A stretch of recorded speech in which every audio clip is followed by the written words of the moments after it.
I have mentioned in my past sharing that life on earth is like a video game. We are the character in the game and also the one that holding the remote control.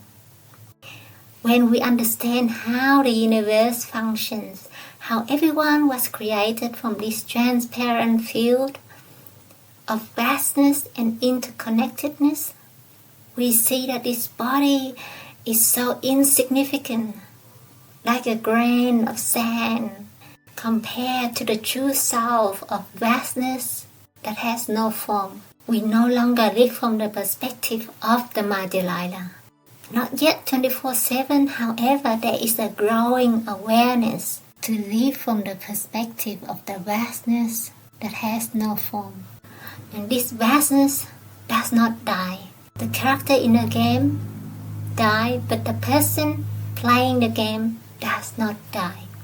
They just continue on a new game to another level. All the fear disappears and everything becomes lighter. And there is freedom. At the primary school level, reincarnation does exist. At the university level, reincarnation does not exist. Death does not exist. The Heart Sutra says this, Tao Te Ching say it. If everything is from emptiness, where is reincarnation, birth and death? Heart Sutra states, in this very vivid presence, all phenomena clearly emerge from voidness, unborn, unceasing, immaculate, untainted, perfectly whole and complete. Tao Te Ching. When you realize where you came from, you naturally become tolerant, disinterested, amused, kind-hearted as a grandmother, dignified as a king. Immersed in the wonder of the Tao, you can deal with whatever life brings you. And when death comes, you are ready.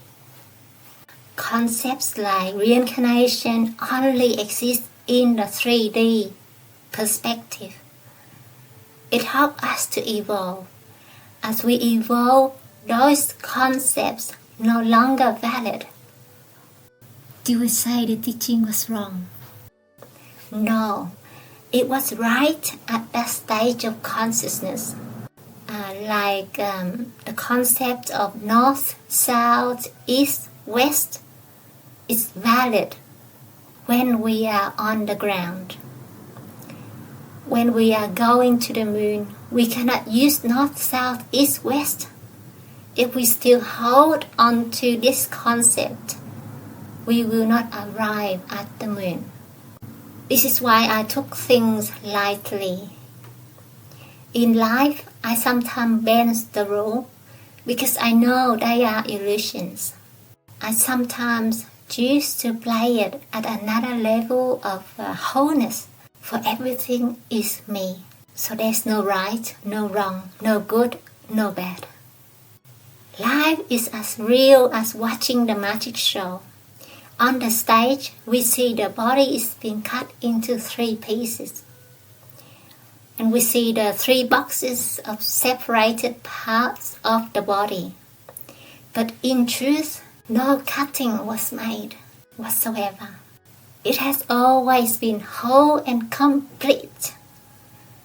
We have fear because we haven't seen the whole truth. And the sutras point out this whole truth to us. What we see in the world, feel and experience is a magic show, a manifestation from emptiness. Our emotions got dragged into the show. If we gain this wisdom, we will live from another perspective.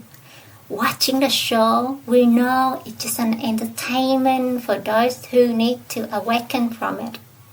There is freedom on the other side, if that is what you are looking for and willing to walk there.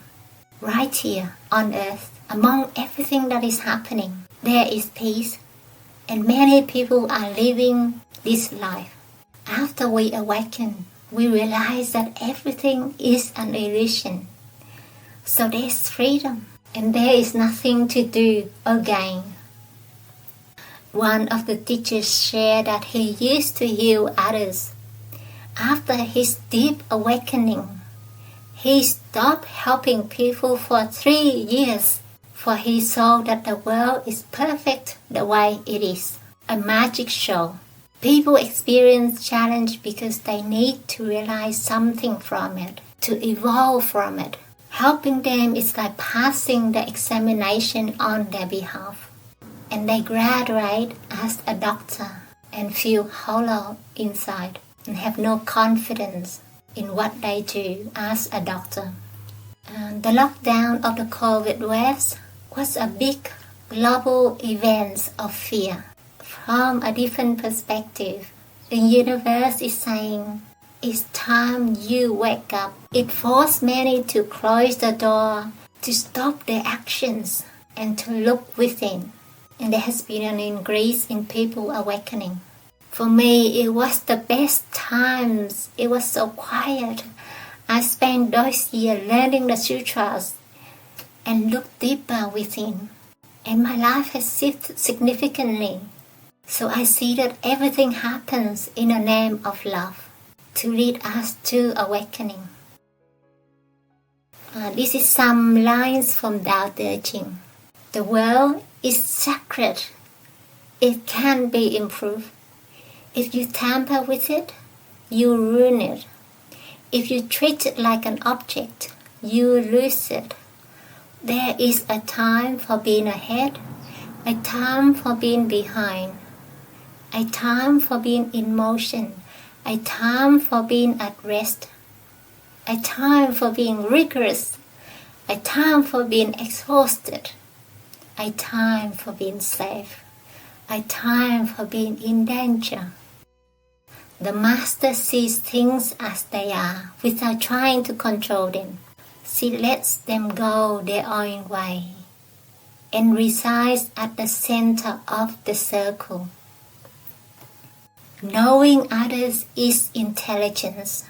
Knowing yourself is true wisdom.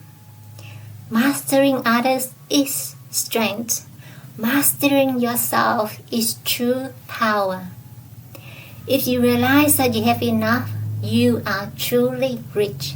If you stay in the center and embrace death with your whole heart, you will endure forever. She who is centered in the Tao can go where she wishes without danger. She perceives the universal harmony, even amid great pain, because she has found peace in her heart. Ordinary man hates solitude, but the Master makes use of it, embracing his aloneness, realizing he is one with the whole universe. Be content with what you have. Rejoice in the way things are. When you realize there is nothing lacking, the whole world belongs to you. There is no greater sin than desire, no greater curse than discontent, no greater misfortune than greed. Whoever knows contentment will be at peace forever. In the practice of Tao, every day something is dropped. Less and less remains until you arrive at non-action. When you arrive at non-action, nothing will be left undone. Mastery of the world is achieved by letting things take their natural course. You cannot master the world by changing the natural way.